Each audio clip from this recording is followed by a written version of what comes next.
I have been harassing everyone at Universal to try to get a job in the Jurassic World for, I think, like 15 years. I am available for any and all parts. I could play a key role. I would happy to be the smaller role. I'd happy to just be like on set when you're shooting. Con Gaby Cam y Javier Ibarreche. Can I ask if there was any moment on set where you shed a tear because of what you were leaving? Because as audience members, I always do at certain points. You were there. Well, maybe we shed some tears because of how hard it was. Yeah, It was like definitely. standing in water for 12 hours. I don't want to be here. Or being cooked now outside. I've never seen a human being melt in front of my eyes, but I did with Sweating. commercial. I was like, oh, you're like an ice cream. wow. Just- So there were some tears from that standpoint. Have you seen the Australian twins that finish each other's sentences? Yeah. We sort of already teaching on it. It's definitely you. Well, if you ever have a party at your house that doesn't exist and you don't live together, just invite me. Of I want to be a part of this friendship romance that's going on. It's done. Scarlett, I have to tell you, I feel so inspired by the fact that you're fulfilling a dream of yours while being in this film. It just makes me happy. And I wanted to ask you, when you look back in the films you've done, and even the films you didn't do, where do you see those little steps that brought you here? Easy questions. Came out strong. I have been harassing everyone at Universal to try to get a job in the Jurassic World for, I think, like 15 years. Or as soon when they announced that there was a new Jurassic World, like that was the new franchise, I definitely was like, I am available for any and all parts. I could play a key role. I would happy to be the smaller role. I'd happy to just be like on set when you're shooting. A-tier. Yeah, I was like, whatever, I'm up. And then there would be another one. I'd be like, I'm still available. Still available. So I think more than anything, it just, I feel pretty excited that my nagging finally paid off. How did the experience change from being audience members to just stepping into this actual world? Like, do you feel like you will be able to see this world the same way you did before being part of it? It's a good question. 'Cause sometimes when you do a film, it sort of ruins the magic of the franchise. But I think with this one, because we shot it on location, so we did actually step into the Jurassic World, and because so much is happening after in special effects, post-production, that I've no idea what Gareth cooked up. So it's going to be thrilling to see all these guys who I was with and then see what they did, for visual effects after. We were so lucky because of the location. We went to Thailand, so we were in the jungle, in the swamp. So it's a Malta to film the boat sequence, and it was the most immersive experience you could possibly wish for. Being a massive fan, especially of the first film, which was such a formative cinematic experience. The set designer in London, in the car park, turned it into the open air. So when you were driving towards the set, you would go through the gates of Jurassic Park. That's right. So you just got like goosebumps. Okay, you hear the music as well. Well, I literally played it yeah. Did you cry at any point? Because I cry watching films and I don't even make them. Cry making it? I don't make films, but I cry while I'm watching films that excite me. Yeah, I would meet you. I think the day before we started filming in Thailand, we'd gone for a sort of 2 weeks prep, and I did watch the first Jurassic Park again, and the moment the helicopter go and the swan name, and I just sort of dry heaved. So like, gagging on my own excitement. But there's a sequence in the middle as well with the Titanosaur herd, and in filming that, Gareth, it was a really emotional moment because he played music and he played a different score, but the whole crew at that moment, being in the long grass, which is iconic, Jurassic Park, listening to music and interacting with the dinosaur, I think it was a moment that he allowed the whole crew to, because there's so much love for this franchise, and we all sort of shed a tear. Gareth, thank you so much for having me. Thank you. I cannot think of any better person to take on this franchise than you. I can. No, you shouldn't. And I know you dropped everything to be here, so I wanted to ask you from your perspective, where's the DNA of Jurassic, and how much can you actually tamper with it when it comes to a classic like this and making a new version of it? Right.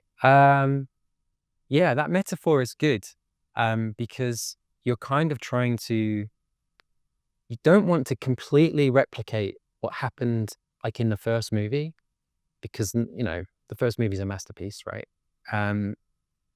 you want to do something new. But if you do it completely new, like so new, it doesn't have all those feelings and reasons why I want to go to the cinema and watch a film like this. And so it's a very careful balancing act. And I didn't really have to worry about it too much because Steven Spielberg and David Koepp, who wrote the original Jurassic Park, had been working together on this film, and they came up with this idea, and it happened really quick. And I think it was even the first draft. They just landed on this movie, wrote it, and I read the script, and if I'm honest, I wanted to hate it because I just finished a film and I was exhausted and I wanted a big break. But it's Steven Spielberg and it's Jurassic, right? So you go, I've got to read it. And I read it, and I remember saying to my girlfriend, I was like, I'm going to go and read the script. It might be 5 hours because I really want to read it carefully. Like, don't knock on the door, don't do anything. I'm going to go into my office.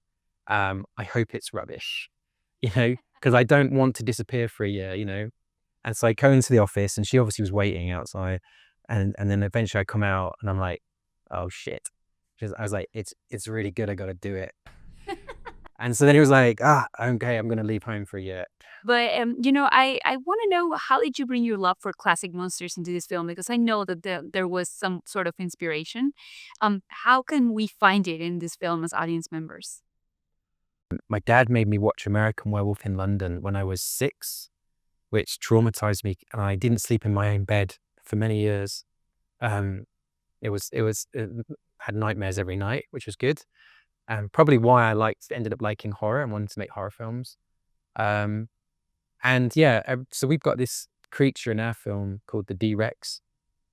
And I find when you try and design a creature or design anything, you end up usually making a triangle of ideas. For the D-Rex, it was basically like H.R. Geiger's Alien meets the Rancor monster from Return of the Jedi, and obviously the T-Rex. And then somewhere in there, when they were animating it, the animations first came back and they were very like animals, like I'd asked for, right? And weirdly for the D-Rex, I was like, I think it should have a little bit of a human quality to it, like a little bit more emotional. I want to like have empathy, even though I hate this thing and want to get rid of it.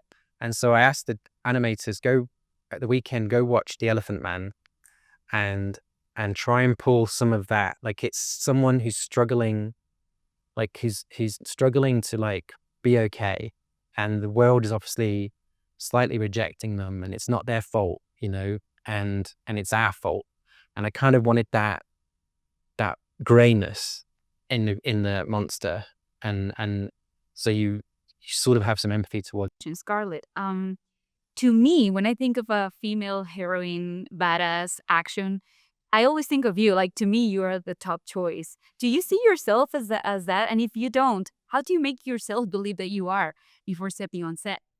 I'm not sure. I mean, I think it's all like contextual. It's like if I'm working on every job, I approach every job differently, and certainly this one, I wasn't like, I've got this figured out. I've done it before. I definitely felt inspired by a lot of men and women that I have met in the armed forces, and the spirit that they have, and the commitment that they have, and the hopefulness that they have. And that was like this project. And then, in other projects that I've done that had, action elements or whatever, that it was very much, the character was very much, I built the character in the same way where I think about, either people that I'm inspired by, or I think about their backstory, the challenges that they've overcome. And that's what leads. It's not so much that it's like, I can do this like action work. Yeah, work. You know what I mean? Like, yeah. And it always comes more from like the character that I'm trying to create. I couldn't have chosen better people to do this franchise. I have always been curious about, because you both are very, very versatile in what you do. And I think it's surprising somehow to see you playing the roles you play here. So I wanted to ask you, as actors, is there any way you can know like ahead that you can nail a role? Or how much do you need to be self-conscious to say, okay, I cannot do this, but I can do this? Well, I don't know about you, but I always start from I don't think I can do it. I'm the same way. But then if you read the script with Rebirth, was David Koepp, who wrote the original and Lost World, I think. Yeah. And the characters were so on the page, and yeah, they are so sort of well delineated that when you see it in that world, and he writes so beautifully that makes it a lot easier. But I usually, when you're sort of in awe of a character, you just think of everyone else who could play it really well. Yeah, do it better, man. Yeah, I always presume I'm just filling in for someone who got busy and took a different job. Or sick. Or sick. Well, I just think there's never a day off in this work, ideally. Like you come to work and you dive in and you believe, no matter how insane or ridiculous some of the circumstances may be. And I think when you're doing that and you're doing it with other people who also give over so much, I think collectively you just have a bunch of people believing that they're running from a dinosaur. And so I guess my experience that I've had leading up into this moment was just the job is always the same. Is if you take that job, you got to believe, and you want to believe yourself. Thank you so much for having me. Thank you. Oh yeah, thank you. Yeah, Thank you so much. thank You nailed the first interview. Thank you. You nailed it. Did I? You did it, and we'll see you tomorrow. Yes.